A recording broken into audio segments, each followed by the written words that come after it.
So, the topic of the day. When this was first announced, long story short, Chester took his life. He deleted himself of what, 2019? 2017. Yeah, damn. 17. Oh, It was 17, 2017. Okay, 2017. So it's been a while, and Linkin Park has hired Emily Armstrong, who is, I don't know her. She, I've never heard her before. She was in a band, been friends with Mike Shinoda, and she came on as a lead singer for Linkin Park. Mm-hmm. Have you guys had a chance to listen to anything that she's put out as of yet? Let me start by saying, as a teen and even into my adulthood, I was pretty big Linkin Park fan. I was huge on their first 3 albums. Then they did Collision Course with Jay-Z. That one was pretty good. Minutes to Midnight, it was okay. And from there on, they had a few hits that, they changed up their style or whatever. And I fell off with them a little bit, but they still put out a couple good hits, from time to time. And then, the news of Chester taking doing what he did, that hit hard because I was, like I said, I was a big fan. And I had heard some months ago rumors that they were looking for a lead singer and potentially a woman. And I was like, if it happens, it happens. There's nobody who can replace Chester. Nobody that I've heard that can actually replace Chester. I've heard people do covers online. Some people are good, but actually, holding that torch, I don't think so. Now, with that being said, Haley Armstrong, right? Emily. Emily. She has a hell of a voice. gUNzz, I know gUNzz sent a couple of videos of her trying to cover some of their older music. Wasn't a fan of it. I don't think she can, and you know what? That's fine because, like I said, there's nobody who can hold a torch to Chester. But her, when songs are curated to her singing style, her voice, dude, she is a vocalist. She has a voice. Like that song, that new song they dropped, The Loneliness Machine. Yeah. Dude, I am loving it. Yes. I had it on repeat the other day for like a good, I don't know, I listened to it like maybe 15 times in a row. Dude, wow, it's a good song. It's a banger, man. Hell yeah. I gotta agree. I think it's a badass song. It sounded amazing. It sounded great. She sounded great. She's got the vocals. She's awesome. Yeah. But then I did hear back a lot of songs prior Linkin Park. I hate it. Yeah. I hate the way she sings it, the tones, the high pitch that she can't hit. There's moments where I feel like her voice breaks. Dude, the way that Chester sung, it's not your traditional vocalist, right? Like, he's screaming his lungs off. Yeah. Dude. And that's not to say that he can't sing, because the man could sing. Even when he did slower parts, he did actual vocalization. He had a really good voice. Yes. And so I really hate the way she sounds when she covers the prior Linkin Park songs. I don't think that she should be doing them. And that's just me basing it off the way it sounds. We're not even touching yet what's going on in the background. We'll get to that. But just on the way she sounds, I don't think she should be pulling them off. I don't think Linkin Park should be performing these songs live with her. They just don't sound good.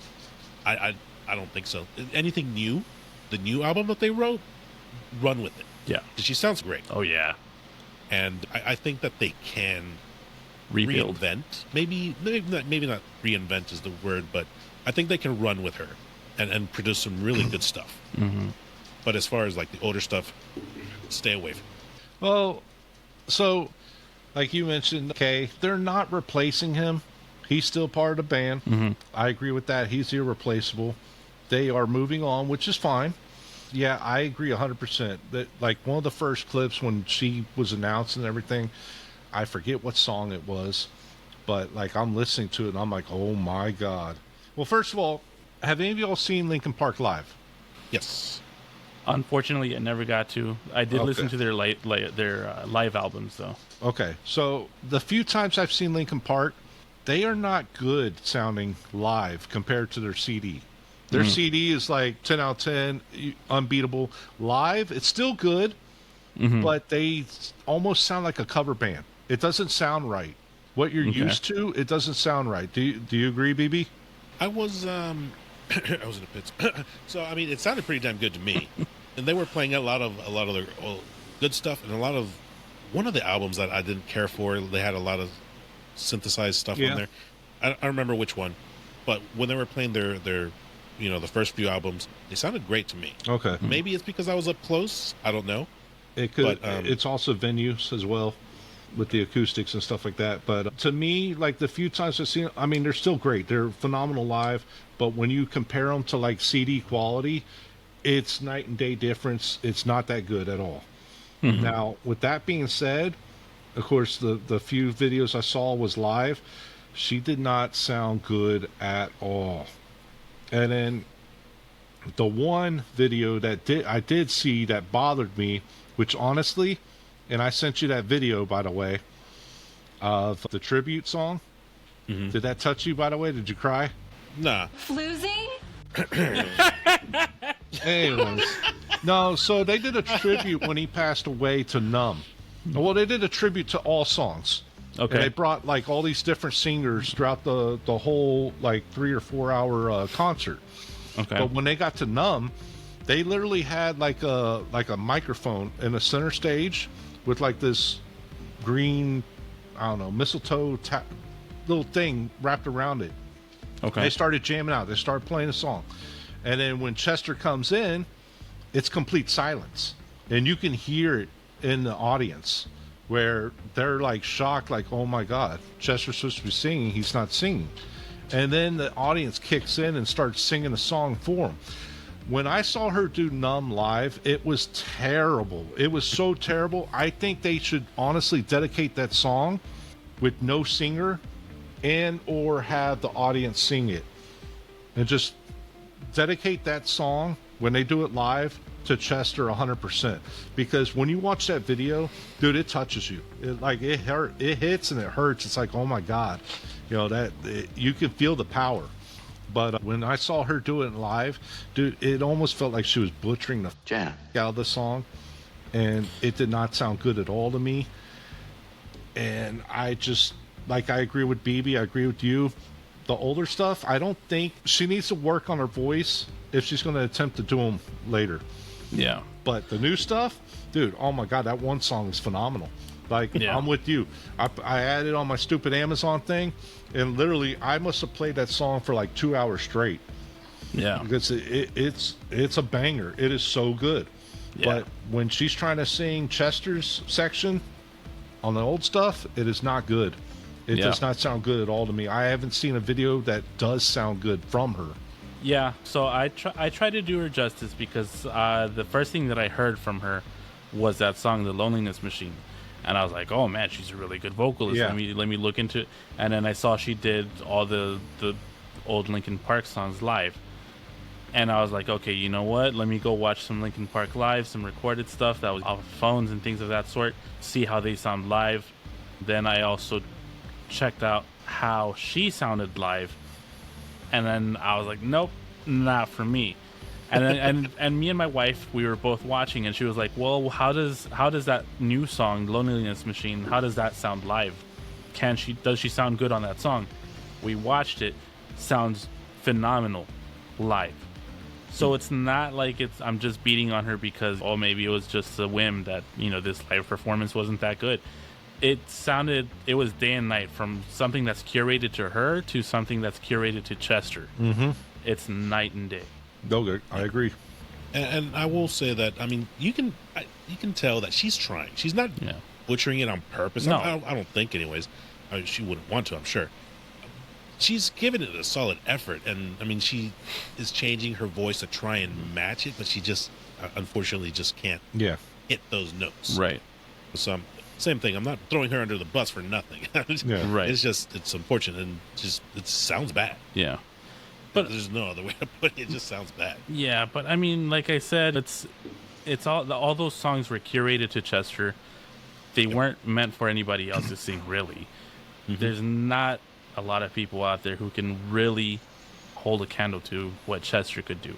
So she's not alone. There's a world of people out there who can now put their stuff on the internet, and from those who have, none of them really compare. Yeah.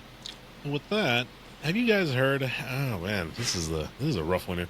His Chester's son has chimed in, and he's not happy with Emily taking on the role of the main singer for Linkin Park. He feels like it's disrespectful. He feels like Mike Shinoda is what's the word I'm looking? Just putting aside the feelings of what Chester meant to the band and just kind of moving on.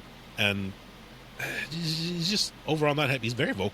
Yeah, he's very vocal on social media. I think it was on X and on his Instagram that he is. I'm not gonna say slandering, but he was giving them a lot of crap. Yeah, and you know what though? I think I understand where he's coming from. That's what made his dad worldwide. But Linkin Park was a band before Chester joined. It wasn't just Chester. Chester was definitely a big part of it. And it seems like the band is finally over their grieving. Not to say that they don't miss Chester. It's not to say that they're trying to forget him. It's just they're finally ready to move on. They're finally starting to pick up the pieces and move forward, which I'm 100% okay with. But that just because the band moves on doesn't mean that the family has moved on already. Yeah, I agree 100% because Chester was the add-on. It's Mike Shinoda's band. Yeah. And, well, him and like two other guys, but it's his band. He can do whatever the hell he wants with it. He's not pooping on Chester's legacy. And honestly, I think not continuing the band would be pooping on Chester's legacy. Yeah. But I know his issues is with Emily, though, as well. I honestly say I haven't read up on 100% of it. I guess Emily Armstrong has a few friends that she's not like or shouldn't be associated with, I guess. Oh, it's actually right here. So apparently she's into that Church of Scientology. And yeah, Tom Cruise, baby. Tom Cruise. What is there? What is there? The being that they believe will come down, Zulu, or who is it? Cthulhu. No, but we definitely try here. We don't talk politics. We don't talk religion. I think we're gonna have to make it a small exception here because it's such a big part as to the reason, right? It's Scientology, though. Scientology is for that church for Celebrities. Yeah, there you go. Thank you, celebrities. But yeah, they're not very big on like mental health. They don't believe in mental health, and that is something that Chester was kind of going through over the years. Yeah, it's what's ultimately led him to do what he did. Yeah, and for Linkin Park to bring her in, knowing that she was used to be a part of that society. I don't believe she is now. I could be wrong, but Jamie, Chester's son, he wasn't cool with that. That's one of the things. And then something else that I saw the fans didn't like was that she was in support of Jesus. What's his name? The dude, Hyde. That's oh my goodness. I've never seen it, so I don't know. Hyde? Yeah. Yes. Danny Masterson. There we go. I haven't seen him. I don't know what he looks like. There we go. So Linkin Park's new singer. Yeah, there we go. That dude right there. That dude. Okay. Yeah. So he was convicted. He got convicted. He's in jail for drugging women's drinks. They would go unconscious, and he would have his way with Cosby. it. Okay. Yeah, there you go. Yeah. All right. Cosby 2.0, baby. Let's go. Yeah, he got locked up. He's serving his time. He's doing what. Are you still in jail? Oh yeah. Oh, sugar honey iced tea. He's in there for a good while. He's getting that butt lubed up right now.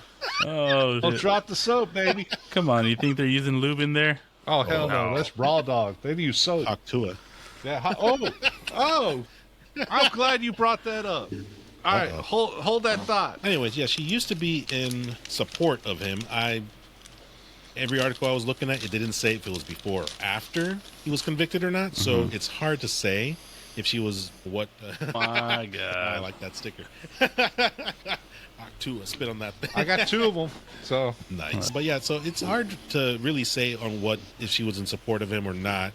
But she did make a statement at some point afterwards that she was against the abuse of women. Right. So I don't know if that was her retracting her statement or who knows. Plus, she can't. I mean, you can't hold people accountable for that. Like, you don't know her life like that.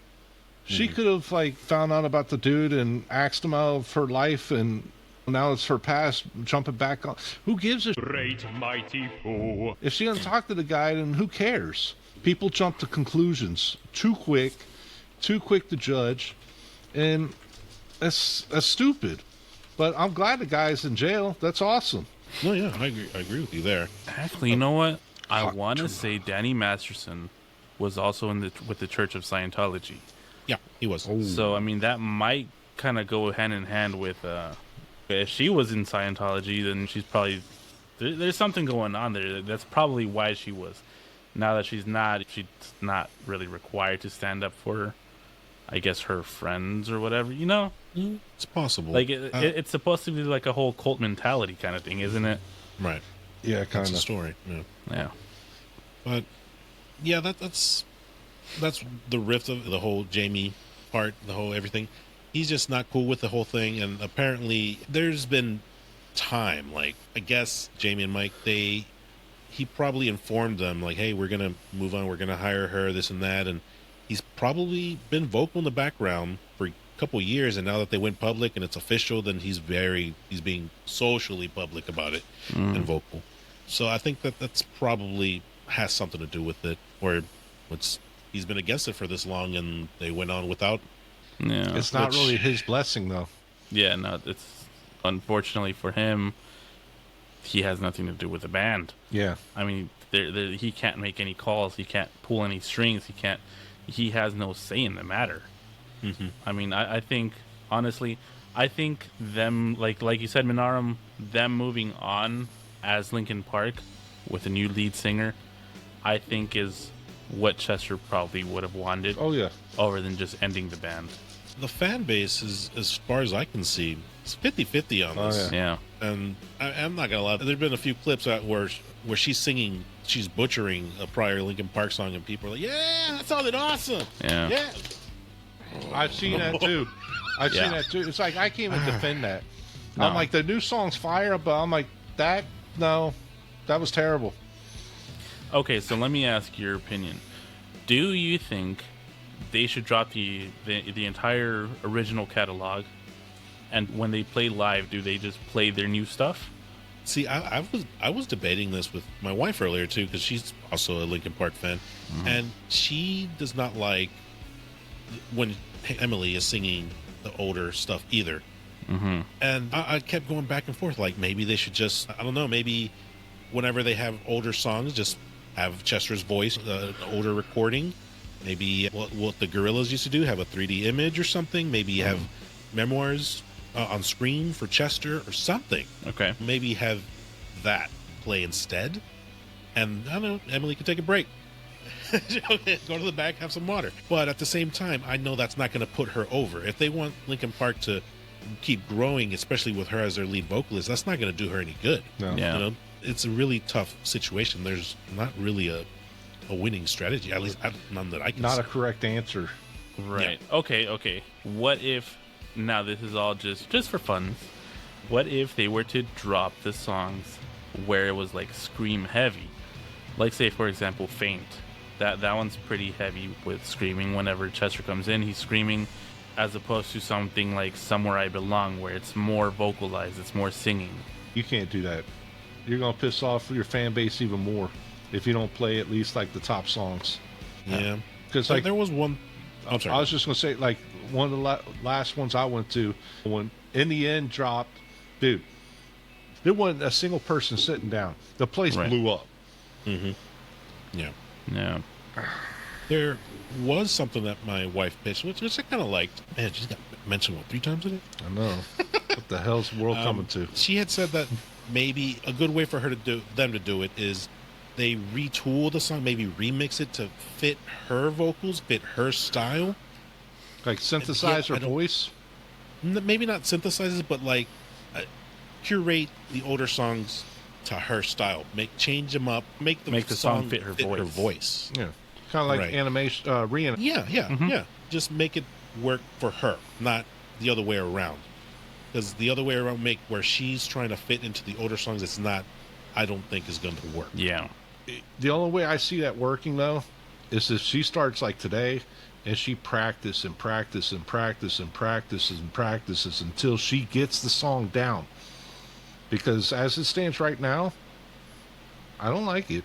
Yeah. But if she practiced and she could hit the notes and stuff, who knows? We might be having this conversation 6 months down the road from now and be like, man, she's awesome. We don't know. Yeah. But number one, you can't just cut those songs out.